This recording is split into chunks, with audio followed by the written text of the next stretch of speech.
Hey, welcome to the 24K Life podcast. I am your host, Derick Gant, and I am excited to bring you Teri Leigh, and she is going to give us some insights on eldership. I had never heard of eldership before. She uses a scientific, spiritual approach to helping us figure out how to be better, how to live more, be more, and do it in a way in which we personally prosper and we personally benefit. You know, on the show, we are interested in strictly helping you decode the things that you don't know about, or maybe that you don't understand, that with a little bit more insights can make your life better. Each and every one of us, I pray, wants to be better, do better. And you know what? I believe people who want to do better will do better when they know better. So we're here to help you know better and get to the point to where you can crack your own personal 24K life code. And with that, I want to introduce you to Teri. Hi, Teri. Hello. So what's going on with you today? You've had a really busy day helping a friend out. You already told me, and I want you to share with everyone, like, what is the matrix of your core? Wow, that's a big question. And the short answer is your nervous system.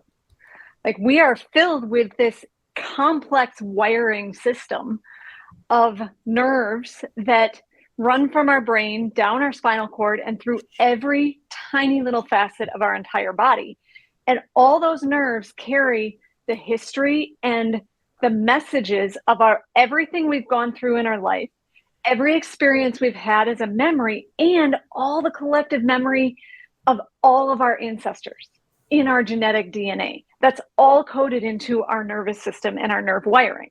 Mm-hmm. And I like to speak to people about the major energy centers where there's big intersections of those nerves. And in spiritual esoteric language, we call that a chakra. It's a place where all those nerves come together and intersect, and they kind of then take all those messages and they can jumble them up. And that's what's called a blocked chakra. Or if things are moving, as you said, you know better, you do better, you are better. If those chakras, those nerve wirings are moving in their best ways, then we hit that zone, that really amazing, passionate place where everything in our lives works out, because the history of our own memories and our own experiences is coding together with the history of our ancestors, is coding together with what's happening in our world right now. Okay. Let me give you an example, if you don't mind. I love it. Give me an example. I got plenty of time. So you said, I've had a very big day. I am in the midst of I am the primary caregiver for a friend who is going through bone marrow transplant. So here's a man who's been beating cancer. He's had Hodgkin's lymphoma and he went through a bone marrow transplant. So his body has accepted the bone marrow of a complete stranger. And in that accepting of the bone marrow of a complete stranger, he is taking into his nerve system a whole new genetic wiring of who he was and who this person is that donated her bone marrow to him. Okay. And at the same time, I'm going to the hospital with him. I'm going to clinics and appointments with him. And the three of us, my husband and me and him, are sitting with doctors and nurses and EMTs and practitioners and their pharmacists, and they're giving us all this other new information. So that's a lot of stuff coming in. Right. Like a lot of information for me and my husband to manage, a lot of information for my friend Chad to manage, but also he's got this whole other DNA coming into his system. So all of us, our chakras, our nervous system are a little bit overload. And when you get into that overload, you know what that's like, overthinking, overdoing, way too much going on. You've got to figure out a way to slow things down so that you can get all those wires to function in the way that they work best. And so the whole time we're in with the doctors, and the doctors are teaching us how to clean his ports, and they're teaching us about all the medications and so forth, I am constantly saying to people, deep breath. Right. So for example, he's got this port sticking out of his chest that we have to actually hook up an IV to. Right. And they tell me that, okay, you got to use this little alcohol swipe and you got to wipe it for 15 seconds. And my answer to that is, if I want to keep everything clear in us, I say, okay, 15 seconds is 3 deep breaths. So when I'm wiping with that alcohol, I'm thinking and I'm saying to Chad, okay, 3 deep breaths. And as we do those deep breaths, we're silent and we're letting everything settle. Awesome. So my understanding is that we have 7 primary chakras, correct? Correct. And because of your expertise, I'm going to ask you some questions that might be tough for me, but not for you. But we're going to give it a go. So we have these. How do we know we have these seven centers of major energy zones? How do we know is based on both science and spirit. And what I am is this blend of science and spirit. So if you go back on the spiritual side, all the spiritual esoteric leaders in deep meditation and deep physical awareness of their body and their breath have downloaded this information through deep meditation and deep prayer. For thousands of years, by the way, for thousands of years. I mean, this goes way back 5,000 years and longer. Right. I just want to kind of throw that in there. It's not like something new. No, this has been coded in like hieroglyphics type history. Okay. So these meditators and prayers and all this spiritual energy has been documented that way. Now, on a scientific level, when you look at the nervous system, you can see the places where nerves intersect.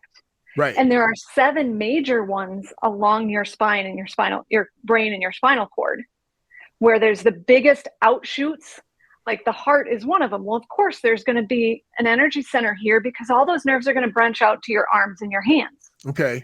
And so that's a big energy section. You can also see a big energy center, chakra, at the throat, where all of the nerve wires compress into a big column. So we can actually physically see it in how nerves are patterned in the body. And we have 72 million chakras. Yeah, and that's why I said 7 main. That's why I started my question with 7 main chakras. So every time a nerve crosses another nerve, there's a chakra. But the main ones are where there's the biggest intersections. Okay. So let's go to the next obvious question. Very, very good answer, by the way. I like that because you gave us both the scientific and the spiritual. But let's talk about the other thing that you mentioned, which is unblocking these chakras. So let's say we're talking about the solar plexus, the chakra in your solar plexus. How do you designate whatever it is to unblock that particular chakra? Or is it the technique the same to unblock all of them? I don't understand that part. The answer is yes and yes. Okay. So you're not trying to target one, you're targeting all of them. In targeting one, you can't help but target all of them. Okay. And so you're going to get clearing of all of them by focusing on one. They're so interconnected that you can't separate them. Okay. So I gave that example about being at the hospital and doing the deep breaths while cleaning the port line of my friend. That deep breath, just the deep breathing of 3 deep breaths, that oxygen coming into your breath is going to go into your lungs and it's going to clear up very quickly your nerve pathways.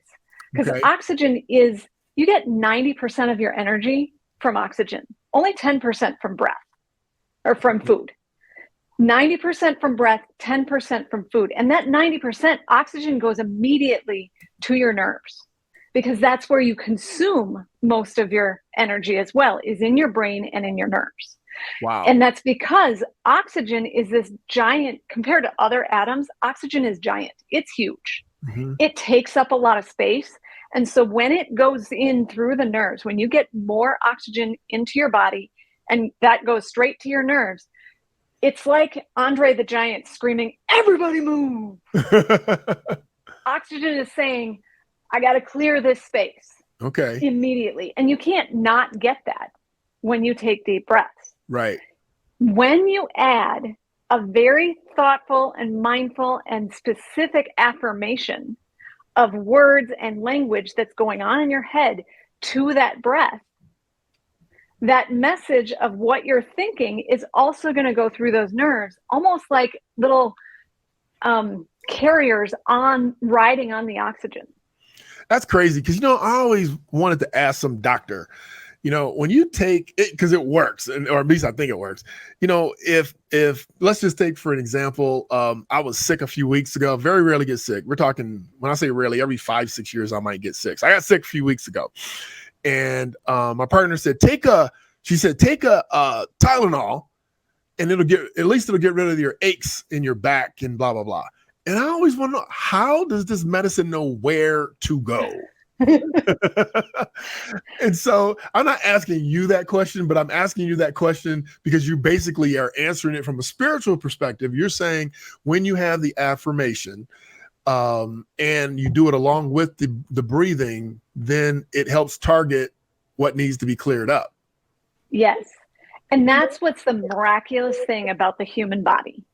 Because the human body is not just this collection of wires and nerves and tissues and organs and bones and muscles and so forth. It is all that. But layered within that is all this non-dense atoms and molecules that aren't globbed together in something tangible, but that non-dense atoms and molecules are constantly moving, and they're carrying information. They're carrying the data. They're carrying that non-dense oxygen is carrying all that information throughout the body. And the body is so miraculous that it knows. It's like this ecosystem. Just like, how does a plant know to grow towards the sun? Or how does an animal know how to sniff out the predator or the prey? Right. It's so intrinsic built into the electrical wiring of our generations and generations and thousands of years of coding, of history, of knowledge, of wisdom, that is like the internet. It's expanding and growing exponentially, astronomically all the time within our system. Wow. Okay. So did I just blow your mind? I'm not cutting you off, and I just got so many questions. So my off the chart questions, not, kind of off the grid, is, so it sounds like to me that you believe in Wim Hof. Yes. And do you practice Wim Hof? I'm not putting you on the spot. I'm just asking. All right. I do not, but that's one of thousands of practices out there that work. Okay. So for those that don't know, Wim Hof is this, he might be called the Ice King or something. And I'm not even talking about the fact that he immerses himself in really cold water for long periods of time. He has a breathing technique that's supposed to be just incredible. And it talks about, some of this technique talks about taking these amazingly deep breaths sequentially for, this period of time. You have to look it up. You guys look it up. WIMHOFF. And I'm sure that there's, like you said, one of many techniques, but so I'm assuming that you do have a practice of deep breathing. I do. So tell us about your practice of deep breathing.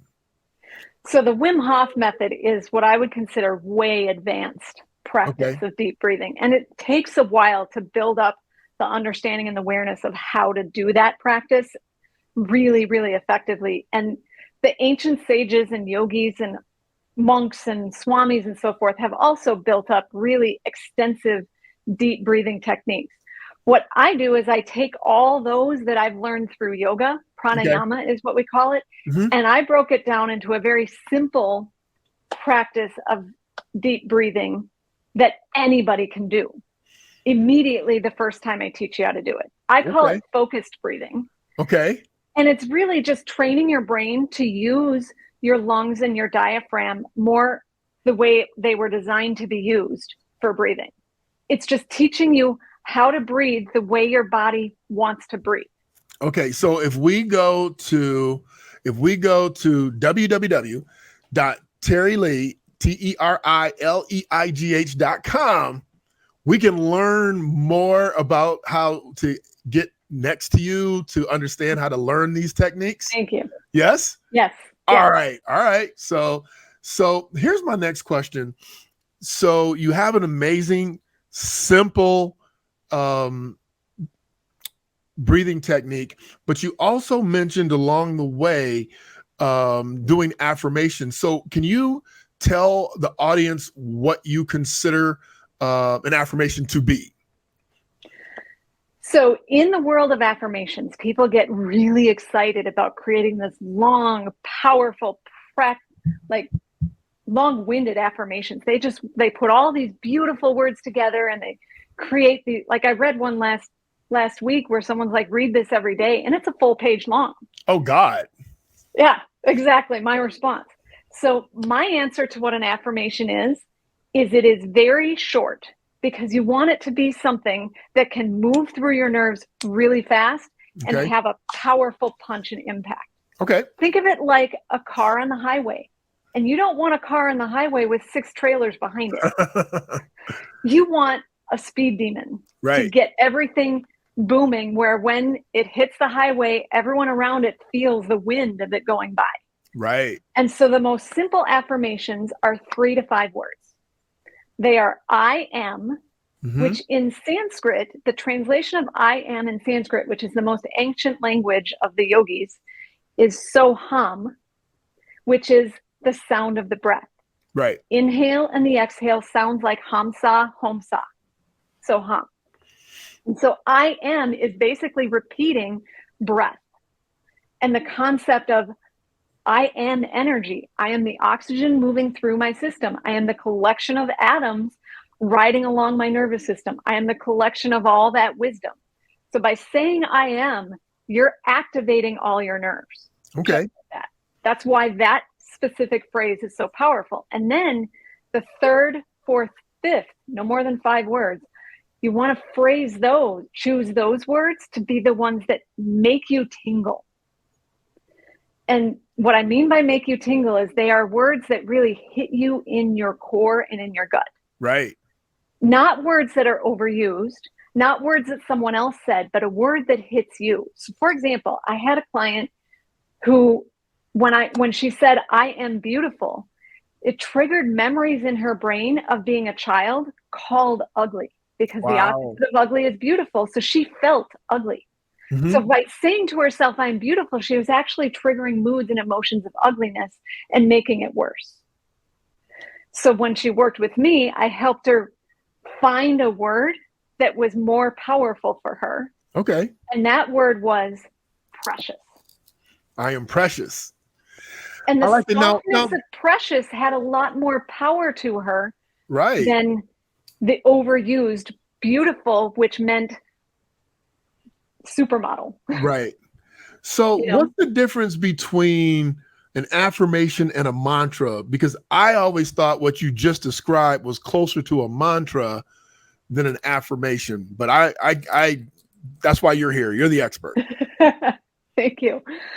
A mantra is something that you can repeat over and over and over again that has a vibration that literally changes the vibration of the things around it. Okay. And so a mantra, you don't even have to know what it means. Like you can be chanting the mantra Hamsa, or you can be chanting the mantra, I can't think of one right now, but in different languages, and not even know the full depth of what it means, but it's got a sound vibration to it by the letters and words and the way it's toned. And you just repeat that, and that vibration is going to change the vibration of your nerves as if it's plucking chords on a guitar strings. Okay. But an affirmation, a really well-phrased affirmation, is both a mantra and it has that cognitive meaning to you as well. Okay. I've never heard that explanation before, and I like it. I've never given that explanation before. I've never been asked that question either. Hey, that's my style. So the logical follow-up question to that is, what do people do when they don't feel like their affirmation is working? Then it's probably not working. And you need to get more precise and more specific about that affirmation. And there's 2 other pieces to it, because often if they're just doing the affirmation, it gets stuck up here in the head. Mm-hmm. It's floating, it's bouncing around like a ping pong ball between your ears in all thoughts. But in order for it to really move through change your entire system, it's got to move through your body. Okay. And to do that, you've got to add the breath. So you say the affirmation with the deep breath, or you think the affirmation in accordance to the deep breath. So here's another example of rephrasing it, because they also have to be very precise about phrasing the right affirmation. Okay. So I had a client say to me, and I've given this example over and over again. She said, I've been a strong, independent woman my whole life. And now I want to soften, because strong and independence implies masculine, powerful, potent. And I want to embrace the feminine in my life. Okay. So I said, well, we're going to stop saying I'm a strong, independent woman. And we're going to start saying, I am a phenomenal woman. And the F, M, and N sounds of phenomenal and woman repeat the sounds of feminine. And they have that vibration of female, of the womb. Right. And so she started saying, I am a feminine woman. I'm a phenomenal woman. As she was breathing, I am on the inhale, phenomenal woman on the exhale. As she physically moved her body in a very feminine hip swaying way. Okay. And she did that 10 to 20 times a day. Wow. So by getting the affirmation, not just in the head with the very precise languaging of it, the linguistics of it, but moving it through the nerves on the breath, and then linking it to a very specific bodily action that matches the intention and the cognitive intellectual meaning of the phrase. Right. You embody it. And when you start embodying it, it becomes magic. I love it. So let's talk about. And if you want to know how to do one for yourself, call me. Yeah, there you go. We're going to throw it up again. If you want to, it's www.terileigh.com. And it's, is it Leigh or Lee? Lee. Lee. Okay. My assistant's middle name is spelled that way, and she goes Leigh. So anyway, terileigh.com, and it's TeriLeigh.com. So check her out.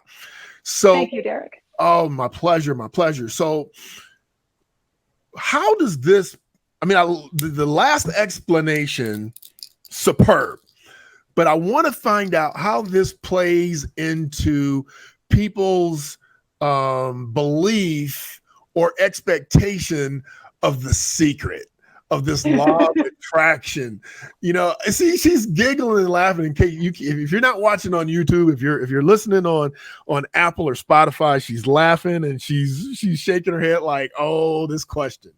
But you got to tell me, because your explanation is so beautiful, but people's outreach is more along the lines of this. You know, I'm going to think it's going to come to me. So I want to know your opinion about how all this plays together. There was one major mistake, and I don't think this was actually in the creators of The Secret, but there was one major mistake in the teaching of The Secret. And that is that people were getting the impression that the law of attraction is about, I want something outside myself to come to me. Right. And that's how it works.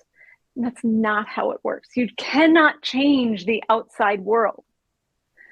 The whole power of affirmations and what I just described as the Mosey method of linking a thought to a breath to a body action is about changing you on your inside.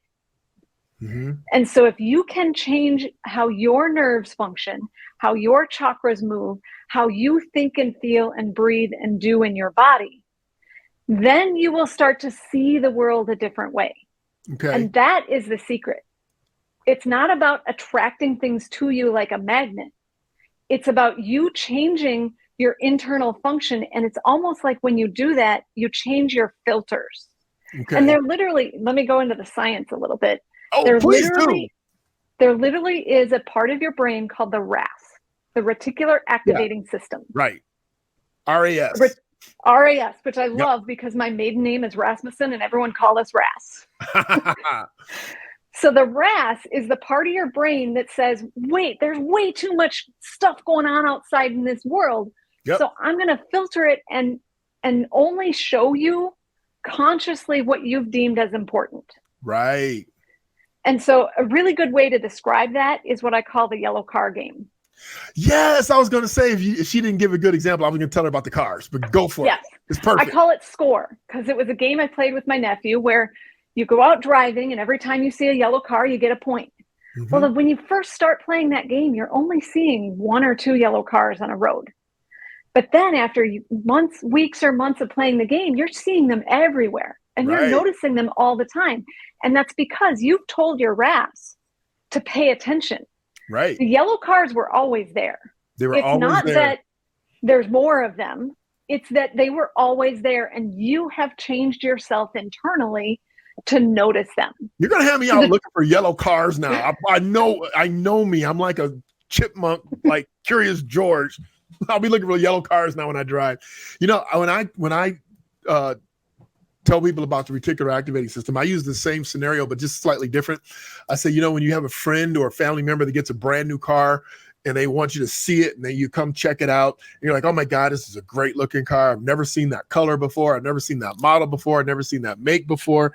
And then they go off amongst their day and their week, and all of a sudden they're seeing this car everywhere. In the parking lot, on the road, on the expressway, and the car was always there. It just wasn't important to you until it became effective in your reticular activating system. So that's a great example. Perfect example. So with the secret, you have to change how you see things. You have to change that filter in your reticular activating system. Mm-hmm. But I want to give you another piece to the secret and the law of attraction. The other piece that's not working with that concept is that people are always looking for attracting things they don't think they have. Mm-hmm. And so it almost, by thinking, I don't have that, I want that, it almost turns up the reticular activating system to make you think more scarcity because you're reaffirming, I don't have that. Okay. And I want it. So you're affirming the craving of it. So you're actually better off choosing something that you already have a little bit of and you want to grow. Okay. So give us an example of that. I mean, let's take, maybe money is an easy example, but it is an easy example. So give us an example of what you mean by that. So if you're trying to activate the law of attraction and the secret and you're wanting riches like your uncle so-and-so has. Okay. And you're constantly looking at your uncle so-and-so and thinking, I'm not like that, then you're blocking that because you're actually affirming to yourself, I don't have that. Okay. And you're repeating what you don't have. Right. Instead, if you look at what do I have in terms of money and change your brain about that. So a great example, I can go back to my own life. Okay. There was a time in my life where I lived out of my car. I traveled. No way.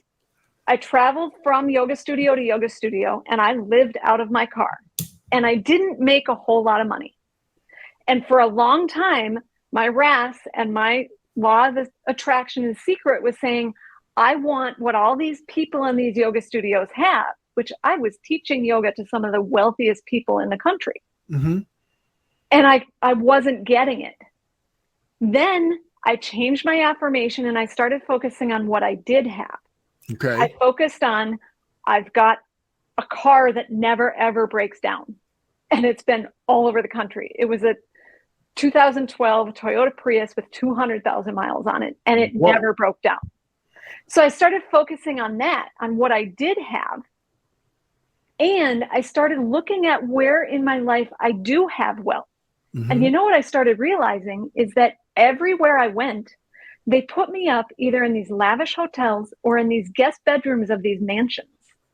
And they were taking me out to these 5-star wine and dine dinners. I mean, I wined and dined with Judge Judy's neighbors. Okay. And they bought me $2,000 dinners. Now, prior to shifting my brain and doing a Mosey method exercise of affirming and taking it into my body and focusing on what I do have and growing that, I didn't think I was rich. I was thinking these people are rich and I'm poor. Right. But when I changed my inside, I started to recognize I am so wealthy. All these people give me these things and I don't even have to manage the money. Right. I mean, I never slept a day in my car. Everywhere I went, I was put up in beautiful places and I had the most comfortable beds and I didn't have to manage it. Excellent. I love it. Great example. Now, what did you change your affirmation to in that scenario? I don't remember because this was like Okay. 15 years ago. I don't remember the exact affirmation, but it was a definite every time someone gave me a gift that was something lavish, I would really appreciate the lavishness of that and say, this is mine now. And someone just gave it to me. Got it. I love And it. so that was like an act of gratitude. Perfect. So let's switch gears and talk about eldership. I've never heard of it. I introduced you. I talked about eldership, that you're going to tell us what it's about. And I believe I have some simple, basic understanding, but why don't you tell us what it is? Eldership is someone who's been there, done that, and really has experienced and gone through all the trials and tribulations of some part of life and come to a state of somewhat mastery about that. Okay. Taking on a mentee, a person who hasn't been there, done that, but is stepping into that path. Okay. And here's the key. They're not going to teach them how to walk the ladder. They're going to hold them, encourage them, guide them for their own process through that ladder by saying, oh, I know what that's like. I've been there, done that, and you can get there and do that too. So it's not about showing them the way to get there. Okay. It's about holding their hand as they go through their own process. Now, and I think that's lacking in our culture. Do they act like a guide? Do they act like a mentor? Do they answer questions, or are they just supportive? Yes, yes, yes, and yes. Okay, perfect. I love that. That's perfect. The point is, they're not telling someone, do this first, and then do this, and then do this, and walking them step by step. That would be more of a teacher or a coach. Right. Whereas a mentor, an elder, is someone, they're elder because they're longer in tooth in that experience. Right. We are missing that in society, but how do we get society to, society, I shouldn't say things like this, but society doesn't even respect teachers, no matter how old they are, which is why they don't pay them enough money. But how do we get society to recognize our elders versus putting them away and telling them to be quiet? I don't think we can, as one soul and person, change society as a whole. But again, we can change ourselves. Okay. So how can we do it? Is we can seek out the elders in our world. Okay. And treat them as elders. If you're old like me, you can seek out someone to help. Well, and I want to point out that an elder doesn't have to be old. Okay. Just like wise when I was a child, self-mastery. Okay. When I was a child and I was able to see chakras, my dad looked at me and he's like, wow, you are a wiser soul than I am because you can see that and I can't. So, and he was seeing psychic developers and intuitive teachers and blah, blah, blah. And they were telling him like, she's an old soul. She's been on this planet many, many, many lifetimes. Right. I don't know how I feel about past lives. And that's a whole different conversation. That's a little too esoteric for me. Okay. But my point is, at that point in my life, my father looked at me like an elder and he treated me like an elder, where he asked me, what does that mean? And then I would throw it back at him and I'd say, what do you think it means? How does it feel to you? Right. And that's really what an elder does, is they pull the information out of someone by asking questions. Right. I love really, that.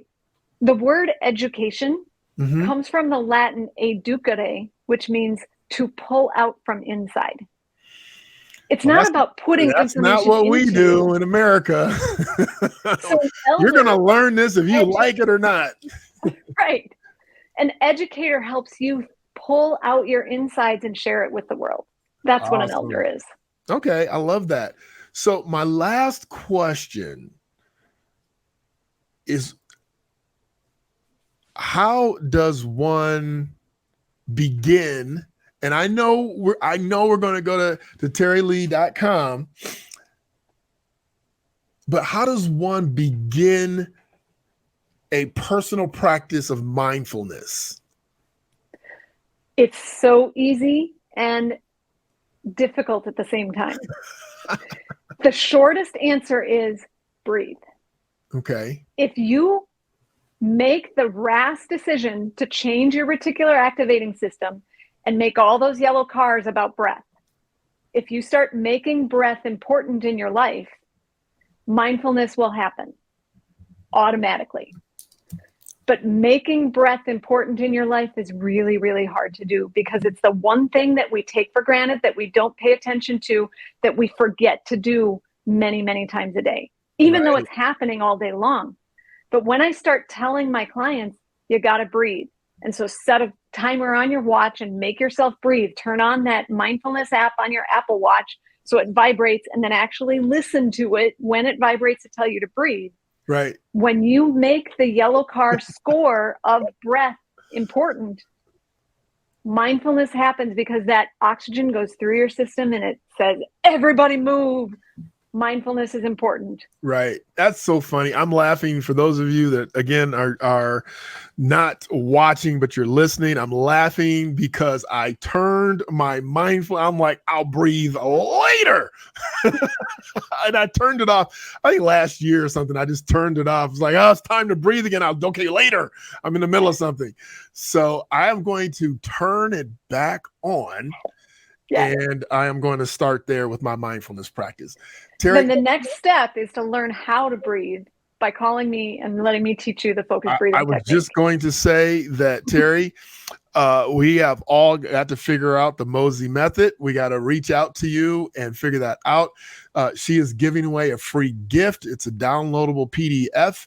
If you go to www.terileigh.com, and that's TERILEIGH, with a /free-gift, you will get access to the free gift that will at least get you started on your path to mindfulness, to maturity, and to being an elder if you're not already there. Teri, anything else that you want to add that's just that I didn't ask that we really should know?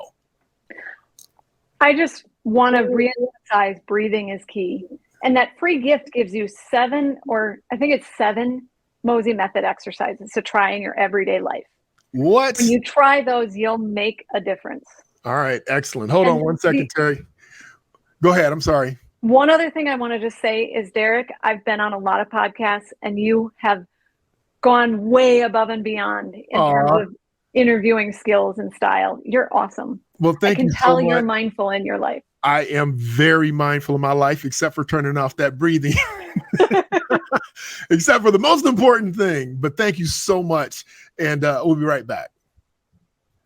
So you heard it. I mean, it's like, I don't want to say old school, new school, but it's like you just got done listening to someone explain stuff that is so difficult to put the spiritual and the scientific together. And she just did it like that. She did it with simplicity and ease. She has the Mosey method of breathing. She's told you in the beginning, in the middle, in the end, and in the extra, breathing is critical. As long as you add the other 2 items with it, it becomes imperative. She explained the reticular activating system, also called RAS. She did not tell you one thing that you can't go Google to prove for yourself. But here's the beauty of it. Now, people like Teri, people like myself, we've done all the work. We've done all of the work. So if you want to go and figure it out and start to study and spend the next 25 years putting it all together, go for it. But if you want to get there now, if you want to get there quicker, which is the American way, it's everybody's way. It's not just American way. Everybody wants it easy. That's why they invented microwaves. Then the microwave strategy to understanding your breath, to understanding your mindfulness, to understanding your life and how to be better, to understand to how to filter what's going on in the world which there's a big shift going on, but not everybody is equipped to help you travel through this shift, to sift through all the noise to get down to where you really should be. And I am definitely excited about this particular interview because Teri laid it out in simplistic terms, which is what I'm all about. Hey, she just helped us all crack another version of our code, our 24K life code. And I'm asking that you go follow her, that you go check her out, follow her social, follow her on her own personal webpage, download the PDF, start to practice it, see if it works for you, and then reach out to her with the results. I promise that she's going to be excited for you. She's going to be in your corner. And if you're a good match, she could be your coach as well. I'm Derick Gant. I'm asking you to like, share, and most importantly, hit that bell for notifications when we have other prominent guests on that are helping us figure out how to crack our code. Hey, be your best, bring your best, leave nothing to chance.